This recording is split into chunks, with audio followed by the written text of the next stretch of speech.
Alam mo yung relasyon na parang loading screen? Ang tagal-tagal pero wala namang progress.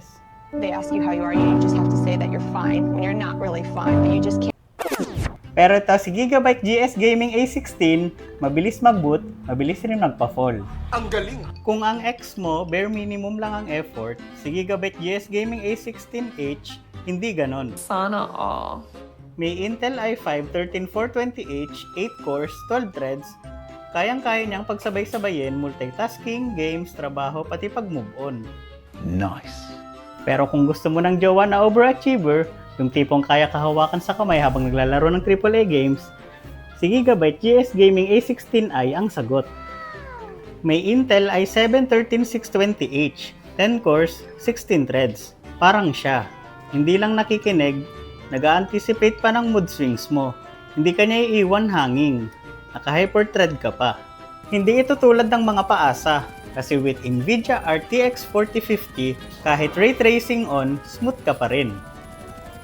Sa lab, walang clarity. Pero dito, bawat shadow at light, malinaw. Hindi totoo yan. 16GB DDR5 RAM. Kung memory ng X mo, mabilis nang mag-fade. Ito, mabilis mag-load. Kung tayo talaga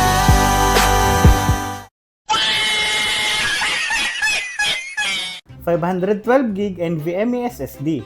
Hindi tulad ng toxic memories na hirap burahin. Ito, mabilis mag-save, mabilis mag-move on. 16-inch IPS display, 1920x1200 resolution. Dito, malinaw lahat. Sana ganun din sa love life. 165Hz refresh rate, hindi tulad ng X mo na scene zone ka lang. Dito, every frame counts. Walang palya, walang delay.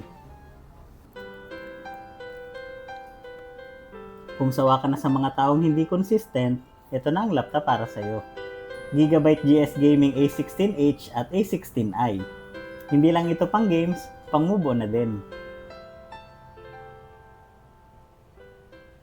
At kung gusto mo siyang makita in person, wag yung X ha, yung laptop. Visit our physical stores near you sa PCS Naga, Sorsogon, and Legazpi. At kung nahihiya ka pa mag-move on, message us for inquiries.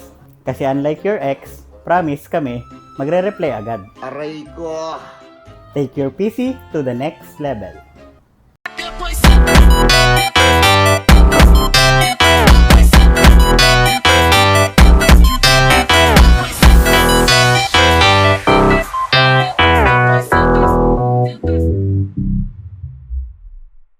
Want a game, want a stream, wanna build that beast. PCS got the heat, parts stacked like a feast. RAM, GPU, and SSDs, we got the setup to fulfill your tech dreams.